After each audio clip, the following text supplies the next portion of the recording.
Good afternoon, good morning. It's Mark Johnson from Loyalty360. Hope everyone's happy, safe, and well. I want to welcome you back to another edition of our Leaders and Customer Loyalty series. In this series, as you know, we talk to the brand leaders about what they are seeing and hearing on the front lines of customer channel and brand loyalty. Today, we have the pleasure of speaking with Matt Olsen, who is the Director of Digital Guest Experience at Firehouse Subs, which has more than almost 1,200 restaurants in operation in the U.S. Yeah. So Matt, thank you very much for taking the time to talk to us today. Looking forward to the discussion. Thank you. First off, we always like to start with a little personal piece. So would love to know a little bit more about you, what you do at Firehouse Subs, maybe a little bit about your past, and also if you have a fun fact, enjoy scuba diving, have 45 kids, anything that, fun and about you, passion and interest you may have. Sure. So I've been at Firehouse Subs actually almost 11 years now. I've moved through a lot of changes within just Firehouse Subs and within the restaurant industry and marketing and technology. So it's been a very fun journey. Currently, I manage the user experience across digital touch points like our app, our loyalty program, our brand website, email marketing, and online ordering. Fun fact about me. The room that I'm working from right now, which is my home office, is also my recording studio. So I've got a number of different instruments and recording equipment in here. So just a fun passion project that I've been doing since I was old enough to walk. Just been playing music and writing music. Well, that's awesome. Don't move to Nashville anytime it's getting really crowded there. So if you're thinking about it, don't move. I'm just kidding. So for those who may not know about Firehouse Subs, I'm not sure who would not know, but can you give us a short history of Firehouse Subs and what you guys do and how you do it? And I think some of your philanthropic pieces are obviously of interest as well. Yeah, so we were founded in 1994 here in Jacksonville, Florida, where I am. That's where our headquarters are.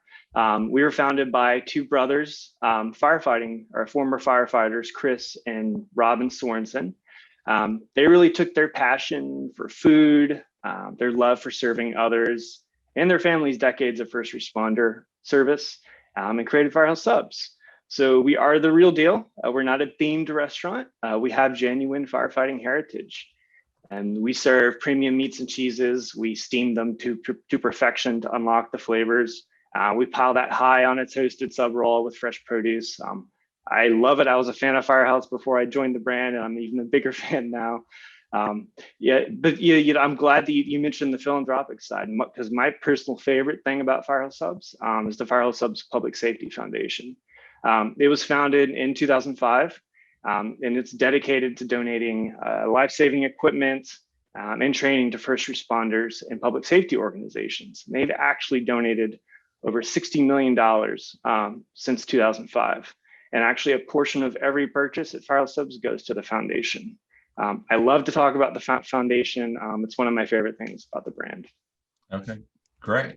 I know recently you received a distinction as one of the best rewards programs in the market, and I think maybe in top in the sandwich category. Can you tell us about the Firehouse Rewards program, kind of how it came into be and how it kind of operates and what the benefits are to both you and to the customer? Sure. So we launched that back in 2014.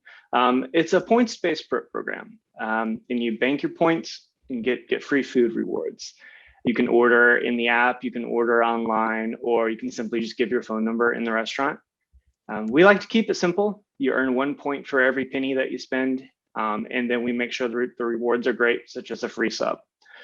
We provide plenty of opportunities for our customers to earn more points and rewards by visiting certain days of the week or visiting more often. So it's a great formula. It's been working well for us. And we plan to continue using that. Customers love it. Oh, perfect. Enhancements. Have you guys made any recent enhancements to the program? Are there enhancements that you're planning on making to the program? Yeah, we're working on some new rewards. I think our users will really love something that's kind of at the lower point threshold, something that's a little quicker and easier to earn. We're also working on some technology changes, some improvements coming soon to our app, as well as point of sale integration. So that's going to be better experience for our customers, a better experience for our cashiers as well. Okay, great. Customer loyalty, very important to us as a trade association for the industry. We always like to talk to those who run programs and get an idea of kind of how they define customer loyalty, what it means to their organization. So what does customer loyalty mean to you in the Firehouse Subs? Yeah, so I think at an obvious kind of surface level, visiting more often than spending more, right? I mean, ultimately, that's the bottom line. But as I already mentioned, our brand is so much more than just selling subs. So really, it's support for the foundation is kind of an integral piece of that. Consumers like to support brands that do good things.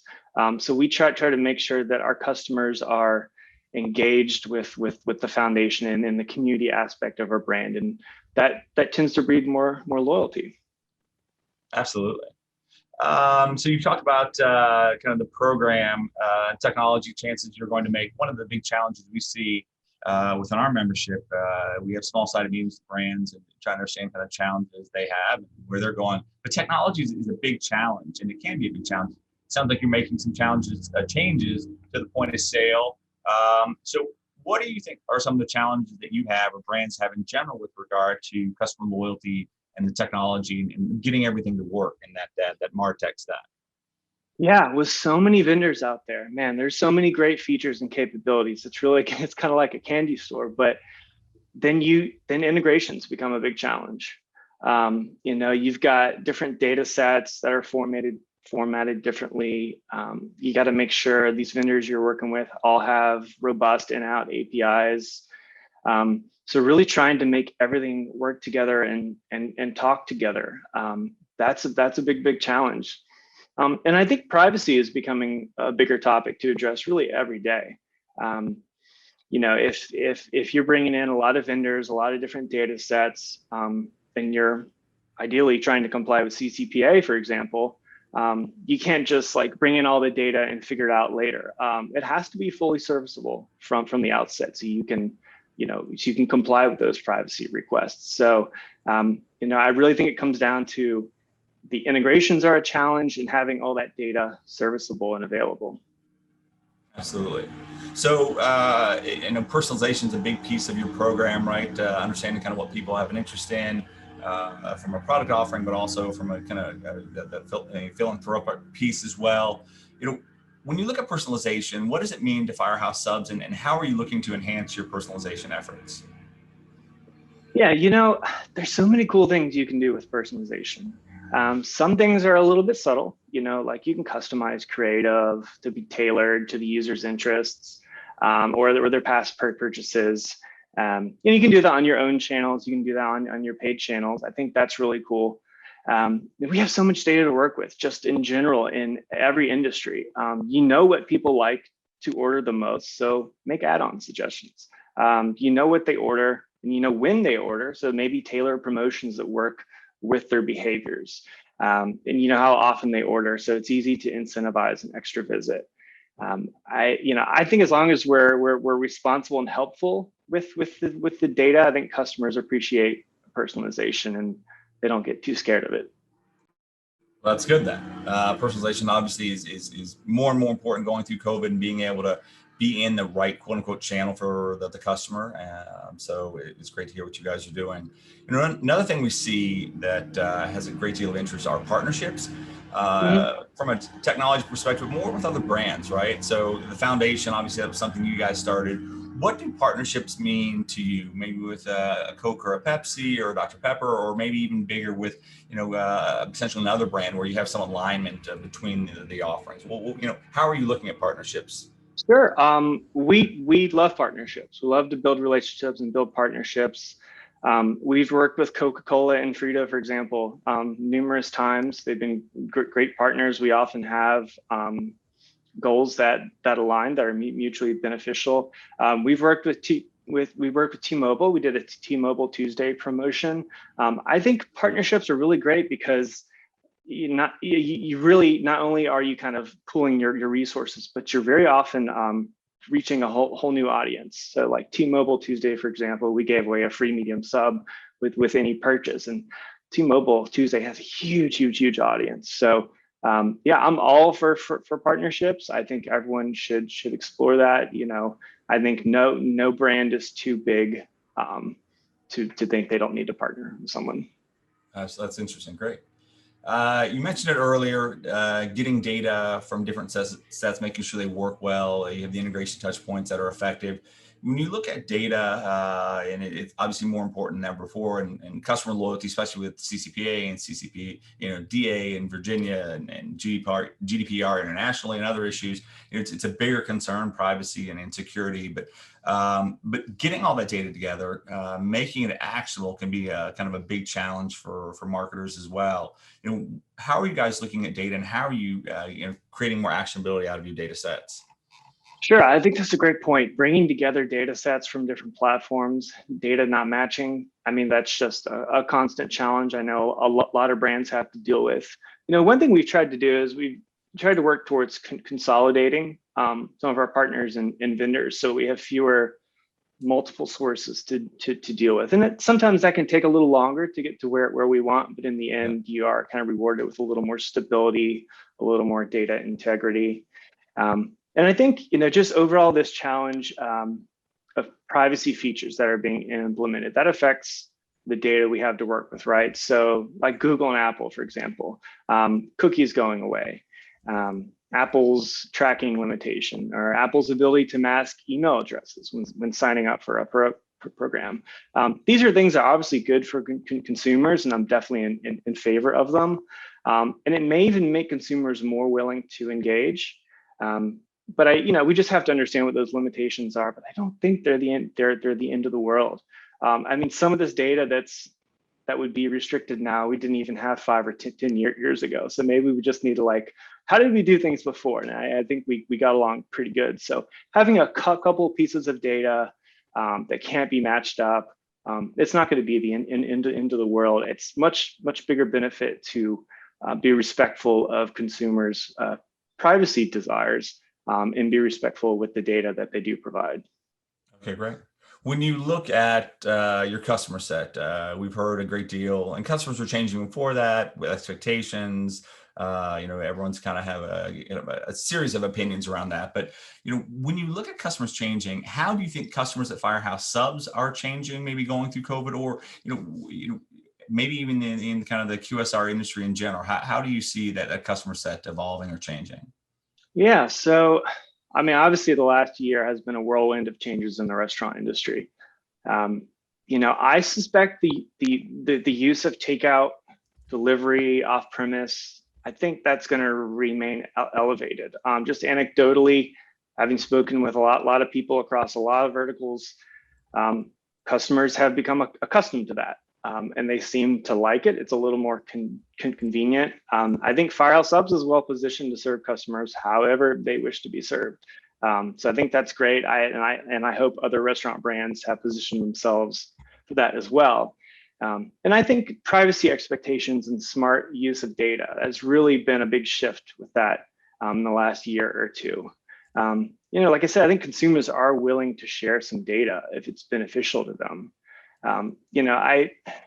So I'm in Florida. We don't get cool weather till at least after Christmas, but I'll get an email in September from a clothing brand that says, "Hey, check out our fall jackets." And I'm kind of like, "Come on, guys. I know you at least have my zip code.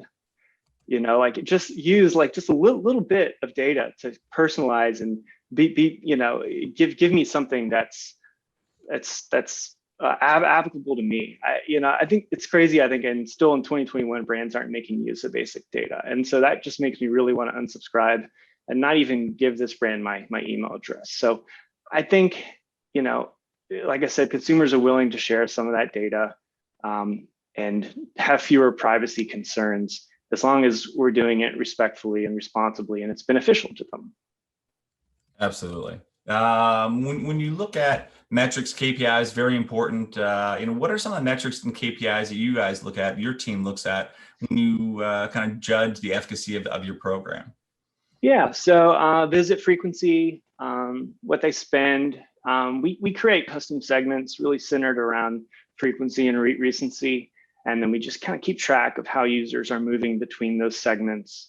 And then come up with, promotions and campaigns, and different ideas to accelerate people to move from a lapsed user to a high frequency user, for example. So I think just keeping good track of kind of what value bucket people fall into, I think is important. Okay. What's the next big thing for customer loyalty that you see? You talked about some of the changes you're going to make the program, make it a little more simple, integrate some technology. What's the next big thing for your approach to customer loyalty? Yeah, so bringing in more aspects of our brand, such as the foundation, is going to be huge for us, and sharing more stories about the life-saving equipment. There's so many stories we have of equipment that the foundation has donated that has just literally days later saved people's lives. So I think those stories are really good for reinforcing the brand, reinforcing loyalty, and promoting engagement and understanding of all that. Also, we've been doing some app exclusives lately. We had some new subs, some limited time offers where we had a week where they were exclusive only to app users. And I think that's really good to get to give your most loyal customers more than just basic rewards, but give them some cool exclusives. And they had a week to order it before anyone else. And of course, that drives new signups as well as engagement with your existing users. Okay, great. When you look at your competitive set, everyone thinks they're different. Obviously, they think doing things that are more unique or more innovative. How do you think that you're different than your competitive set? And what is your competitive set? I mean, is it just the QSR industry? Is it other kind of eating entities? Everyone's making things more easy to go, right? I mean, I was just down in Florida for an ECNL tournament to soccer, and Publix was there several times. I didn't know they had subs, and Publix had this whole big thing, right? Oh, yeah. I mean, anyone that serves a meal is a potential competitor. I think any brand that thinks that they have a narrow competitive set, I would encourage them to rethink that, because marketers don't typically think the same way as average customers, right? So customers think a little more broadly. But for us, I really think we offer superior experience when it comes to the quality of the food, the portion size, overall experience, and unique offerings. Like I said, we're the real deal. We were really founded by firemen, not a themed restaurant. You don't have to make up a brand or engineer a brand or make up a heritage. And eating at Firehouse Subs literally helps save lives. A portion of every purchase goes to the Firehouse Subs Public Safety Foundation to help support first responders with life-saving equipment. And we're also keeping it simple when it comes to our loyalty program. I see a lot of complicated programs that require an entire page to explain. I think people just want to eat what they love, support brands they believe in, and get something back for it. Absolutely, that's a good way to do it for sure. So when you look at your customer loyalty journey, what can Loyalty360 do to help you and your team with your journey? I really love seeing best practices and learnings from similar brands as well as brands in other verticals.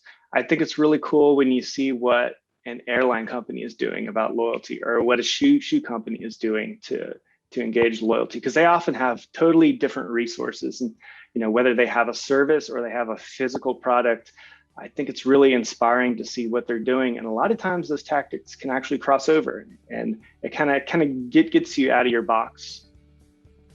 Okay, that's great. Well, Matt, I think it's great having a chance to reconnect with you and with Firehouse Subs. It's been a while since we last spoke with you guys. Yeah. And it's great to hear what you guys are working on, and look forward to hearing more from you and your team in the upcoming years and months. Thanks so much for the chat. All right, absolutely. And everyone, thanks for listening. Tune back in for another edition of our Leaders in Customer Loyalty series soon, and have a wonderful day.